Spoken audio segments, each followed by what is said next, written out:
வணக்கம். உலகில் ஒரு கவிஞனுக்கு அரசு விழா எடுப்பது புதுவையில் மட்டும்தான் என்று உயர்நீதிமன்ற நீதிபதி ராமசுப்பிரமணியன் பாராட்டு தெரிவித்துள்ளார். புதுவை கம்பன் கழகம் சார்பில் 48வது ஆண்டு கம்பன் விழா 10ஆம் தேதி முதல் 3 நாட்கள் நடைபெறுகிறது. இதன் துவக்க விழா சென்னை உயர்நீதிமன்ற நீதிபதி ராமசுப்பிரமணியன் தலைமையில் கம்பன் கலையரங்கில் நடைபெற்றது.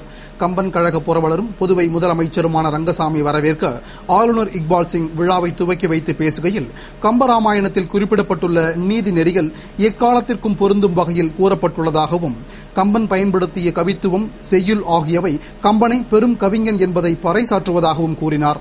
விழாவில் சென்னை உயர்நீதிமன்ற நீதிபதி ராமசுப்பிரமணியன் பேசுகையில், உலகில் எந்த கவிஞனுக்கும் இல்லாத பெருமை கம்பனுக்கும், எந்த அரசுக்கும் இல்லாத பெருமை புதுவை அரசுக்கும் உண்டு என்றும், ஏனெனில் உலகில் ஒரு கவிஞனுக்கு அரசு விழா எடுப்பது புதுவை மாநிலத்தில் மட்டும்தான் என்றும், மறைந்து 1200 ஆண்டுகளுக்கு பின்னரும் அரசவை கவிஞனாக அங்கீகரிக்கப்பட்டவன் கம்பன் மட்டும்தான் என்று கூறிய அவர், உலகில் தோன்றிய சமயங்கள் ஒரே உண்மையை நோக்கி பயணிக்கிறது என்று கம்பன் கூறியதாகவும் தெரிவித்தார்.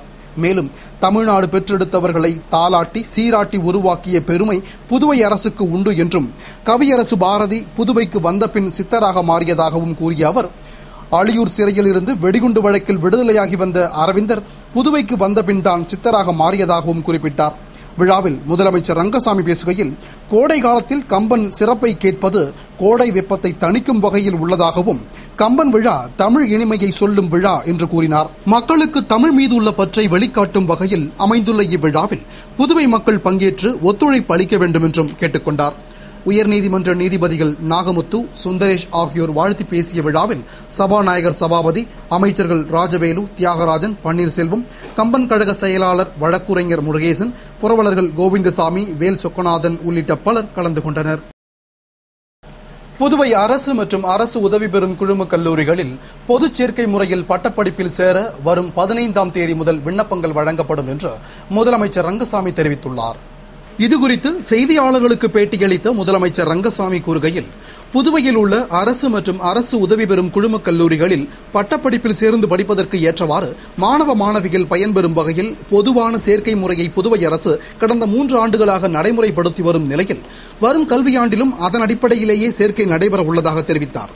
இந்த பொது சேர்க்கை முறையின் கீழ் பாரதிதாசன் அரசு மகளிர் கல்லூரி, தாகூர் கலைக்கல்லூரி ஆகிய 2 அரசு கல்லூரிகளும், கதிர்காமம் இந்திரா காந்தி கலை மற்றும் அறிவியல் கல்லூரி, தவளக்குப்பம் ராஜீவ்காந்தி கலை மற்றும் அறிவியல் கல்லூரி, களிதீர்த்தால்குப்பம் பெருந்தலைவர் காமராஜர் கலைக்கல்லூரி மற்றும் வில்லியனூர் கஸ்தூரிபாய் மகளிர் கல்லூரி ஆகிய 4 குழும கல்லூரிகள் உள்ளதாகவும் கூறிய அவர், இங்குள்ள 30 பாடப்பிரிவுகளில் பாடப்படிப்பில் சேர்ந்து பயில விரும்பும் மாணவ மாணவிகளிடமிருந்து விண்ணப்பங்கள் வரவேற்கப்படுவதாகவும், அதற்கான விண்ணப்பங்கள் வரும் 15ஆம் தேதி முதல் இந்த கல்லூரிகளில் கிடைக்கும் என்றும் கூறினார்.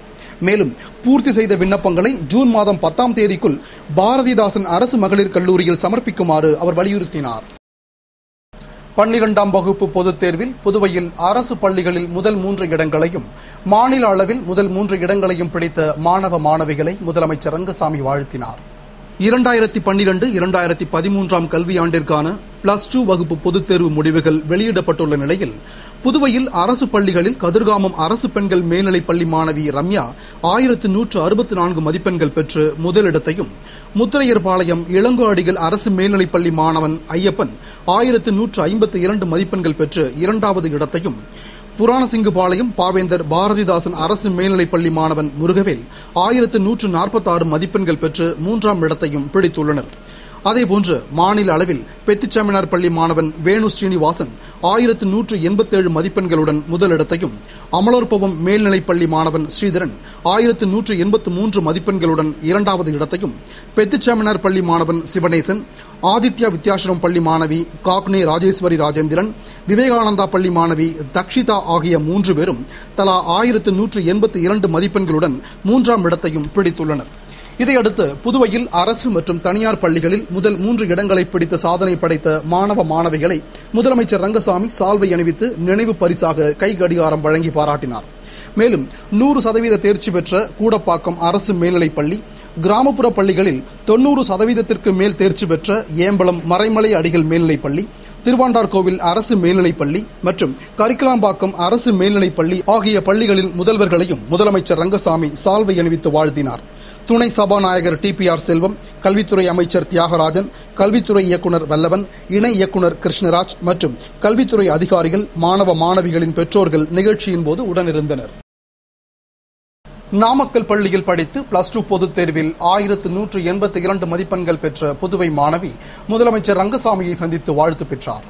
தமிழகத்தின் நாமக்கல் மாவட்டத்தில் ராசிபுரத்தில் உள்ள வெற்றி விகாஸ் மேல்நிலைப் பள்ளியில் 12ஆம் வகுப்பு படித்த புதுவை தர்மாபுரி பகுதியைச் சேர்ந்த மாணவி பத்மபிரியா பொதுத் தேர்வில் 1182 மதிப்பெண்கள் பெற்று தேர்ச்சி அடைந்துள்ளார். சிறப்பான கல்வியை அளித்து வரும் வெற்றி விகாஸ் மேல்நிலைப் பள்ளியில் பயின்று பிரெஞ்சு பாடத்தை முதல் மொழியாக எடுத்து பயின்று தேர்வு எழுதிய புதுவை மாணவி பத்மபிரியா 1182 மதிப்பெண்கள் பெற்று சாதனை படைத்துள்ள நிலையில் மதிப்பெண் அடிப்படையில் புதுவை மாநில அளவில் 3வது இடத்தை பிடித்துள்ளதை தொடர்ந்து முதலமைச்சர் ரங்கசாமியை சந்தித்து வாழ்த்து பெற்றார். அவருக்கு முதலமைச்சர் ரங்கசாமி சால்வை அணிவித்து வாழ்த்து தெரிவித்தார். வெற்றி விகாஸ் பள்ளி நிறுவனர் குணசேகரன், பொருளாளர் பழனிவேல் ஆகியோர் நிகழ்ச்சியின் போது உடனிருந்தனர். எங்கள் பள்ளியோட பாண்டிச்சேரி புதுவை மாநிலத்தில் 3வது இடம் பெற்றிருக்கிற பாப்பாவுக்கு பத்மபிரியாவுக்கு எங்களுடைய பள்ளியின் சார்பாக வாழ்த்துக்களை தெரிவித்துக்கிறோம்.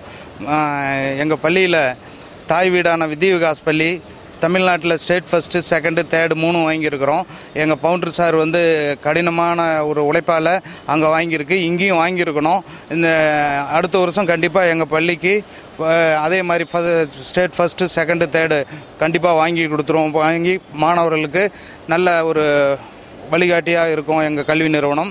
எங்கள் கல்வி நிறுவனத்தில் இப்போ குறிப்பாக பாண்டிச்சேரி, சவுத் ஆர்காட், நார்த் ஆர்காட் மாவட்டத்திலேருந்து நிறையா பேர் அங்கே படிச்சுட்டு இங்கே டாக்டர் இல்லை ப்ரைவேட் காலேஜாக இருக்கட்டும் இல்லை மற்ற காலேஜாக இருந்தாலும் நிறையா ஸ்டூடெண்ட்டுங்க டாக்டர் ஆகியிருக்காங்க. அது எங்கள் ஸ்கூலுக்கு கிடைச்ச பெருமையாக நினைக்கிறோம்.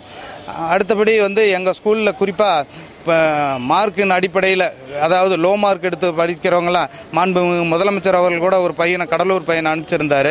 அந்த பையன் பாஸ் பண்ணால் போதும் அப்படிங்கிற மாதிரி கொண்டாந்து அவங்க பேரண்ட்ஸ் சேர்த்தாங்க. அந்த பையனுடைய ஒத்துழைப்பினால், எங்களுடைய கடின உழைப்பினால் கல்வி நிறுவனத்தில் எங்கள் பவுண்டரு, சேர்மேன், டைரக்டர்ஸு அத்தனை பேருமே முழு உழைப்பினாலேயும் அந்த பையனுடைய ஒத்துழைப்பால் அவன் இன்றைக்கி ராஜீவ்காந்தியில் MBBS முடிச்சுட்டு அவன் நல்ல ஒரு டாக்டராக இருக்காங்கிறது பெருமையோடு தெரிவிச்சுக்கிறோம். இந்த மாதிரி பல பேர்த்த இன்ஜினியராக, டாக்டராக, அதாவது கம்மி மார்க் எடுத்த பசங்களை எங்கள் கல்வி நிறுவனம் இந்த அளவுக்கு உயர்த்தி இருக்குது. இன்னும் மேற்கொண்டு இன்னும் நல்லதாக பசங்களுக்கு நல்ல ஒரு வழிகாட்டிகளாக எங்கள் கல்வி நிறுவனம் அமையும். இது எங்கள் சேர்மேன், ட்ரெஸருங்கிற முறையில் நான் சொல்கிறேன். எங்கள் பவுண்டரு, கரஸ்பாண்டன்ட்லாம் புதுசாக யங் பிளட்டு நல்லா பண்ணிக்கிட்டு இருக்காங்க. ரொம்ப நல்லா டைரக்டர்ஸ் எல்லாம் அங்கேயே இரவு பகலாக அங்கேயே படுத்திருந்து பசங்க கூட ஒரு சொந்த அவங்க பையனாக பார்த்துக்கிட்டு இருக்காங்க அப்படிங்கிறது பெருமையாக தெரிவித்துக் கொள்கிறேன். என் பேர் பத்மபிரியா. நான் நாமக்கல் மாவட்டத்தில் ராசிபுரம் வெற்றி விகாஸ் பெண்கள் மேல்நிலைப் பள்ளியில் படித்தேன். 1182 மார்க் வாங்கியிருக்கிறேன். புதுவையில் மாநிலத்தில் 3ஆம் இடம் வாங்கியிருக்கிறேன். இதுக்கு எனக்கு ரொம்ப ஹெல்ப் பண்ணது எங்கள் பேரண்ட்ஸ், அப்புறம் பிரதர், அப்புறம் எங்கள் டைரக்டர்ஸ், ஃபவுண்டர்ஸ், எங்கள் directors, teachers, secretary sir, treasurer sir எல்லோரும் எனக்கு ரொம்ப ஹெல்ப் பண்ணாங்க. எங்கள் மாரிமுத்து சார், கேசி சார் எல்லோரும் எங்கள் கூடயே இருந்து எங்களை படிக்க வச்சாங்க. ரொம்ப சந்தோஷமாக இருக்குது. எங்கள் கிளாஸ் டீச்சர்ஸு, அப்புறம் எங்கள் chemistry miss, botany sir, French sir எல்லாருமே எனக்கு ரொம்ப ஊக்கம் கொடுத்தாங்க. நிறையா கோச்சிங் கொடுத்தாங்க. ரொம்ப தினமுமே எங்களுக்கு நம்பிக்கையாக பேசி எங்களை கொண்டு வந்திருக்காங்க. எங்கள் ஸ்கூல் கண்டிப்பாக அடுத்த வருஷம் ஸ்டேட் ரேங்க் வாங்கன்னு நான் இந்த முறை வாக்குறுதி கொடுக்குறேன். அப்புறம் எங்களுக்கு நிறையா எங்கள் கூட எல்லாம் படித்தவங்களுக்கு எல்லாருக்குமே ஒவ்வொரு டெஸ்ட்டு முடிஞ்சாலும் கிஃப்ட்டு மாதிரி கொடுத்து ரொம்ப ஹெல்ப்ஃபுல்லாக இருந்தாங்க. அங்கே ஹாஸ்டலில் தான் தங்கி படித்தேன். அந்த மாதிரி ஒரு ஃபீலிங்கே இல்லை. எனக்கு ரொம்ப சந்தோஷமாக இருந்துச்சு. 2 வருஷம் விட்டு வர்றது ரொம்ப கஷ்டமாக இருக்குது. கண்டிப்பாக டெஸ்ட்டு நான் இங்கே ஜிப்மருக்கு ட்ரை பண்ணிகிட்ருக்கேன். நல்லா படித்து டாக்டராகி கொஞ்சம் நல்லா எல்லாருக்கும் சேவை செய்யணும். டெல்லியில் இம்மாதம் 21ஆம் தேதி நடைபெறும் மத்திய திட்டக்குழு கூட்டத்தில் முதலமைச்சர் ரங்கசாமி பங்கேற்பார் என எதிர்பார்க்கப்படுகிறது. மாநிலங்களுக்கு நிதி ஒதுக்குவது குறித்த மத்திய திட்டக்குழு கூட்டம் டெல்லியில் இம்மாதம் 21ஆம் தேதி நடைபெற உள்ளது. திட்டக்குழு துணைத் தலைவர் மாண்டேக் சிங் அலுவாலியா தலைமையில் நடைபெறும் இக்கூட்டத்தில் கலந்து கொள்ள மாநில முதல்வர்களுக்கு அழைப்பு விடுக்கப்பட்டுள்ளதாக கூறப்படுகிறது. இதனிடையே புதுவை மாநில திட்டக்குழு கூட்டம் நடத்தப்பட்டு மத்திய திட்டக்குழுவிடம் கேட்கும் நிதி குறித்து வரைவு திட்ட அறிக்கை தயாரிக்கப்பட்டுள்ள நிலையில் அந்த நிதியை முழுமையாக பெறவும் மாநில வளர்ச்சிக்கு கூடுதல் நிதி பெறவும் புதுவை முதல்வர் ரங்கசாமி மத்திய திட்டக்குழு கூட்டத்தில் பங்கேற்பார் என எதிர்பார்க்கப்படுகிறது. பொது விநியோக திட்டத்திற்கு வெளிச்சந்தையில் சர்க்கரை வாங்க மாநில அரசுகளுக்கு மத்திய அரசு அறிவுறுத்தியுள்ளது. மத்திய அரசு சர்க்கரை ஆலைகள் தங்களின் உற்பத்தியில் 10% சர்க்கரையை மத்திய அரசு கட்டுப்பாட்டு விலையில் வழங்க வேண்டும் என விதித்திருந்த கட்டுப்பாட்டை கடந்த மாதம் 4ஆம் தேதி தளர்த்தியதை தொடர்ந்து சர்க்கரை கொள்முதல் குறைந்துள்ளது. எனவே இதுவரை சர்க்கரை ஆலைகளிடம் சர்க்கரை பெற்று பொது விநியோக திட்டத்திற்கு கிலோ 13 ரூபாய் 50 காசுகளுக்கு வழங்கப்பட்டு வந்த நிலையில் இனிமேல் மாநில அரசுகளே வெளி சந்தையில் சர்க்கரை வாங்கி அதே விலையில் பொதுமக்களுக்கு விநியோகிக்க வேண்டும் என்று அறிவித்துள்ள மத்திய அரசு வெளிச்சந்தை விலை கிலோ 32 ரூபாய் என கணக்கிட்டு கிலோவுக்கு 18 ரூபாய் 50 காசுகள் வீதம் மானியத் தொகை மாநில அரசுகளுக்கு வழங்கப்படும் என்று அறிவித்துள்ளது. இத்துடன் செய்திகள் நிறைவடைந்தன. வணக்கம்.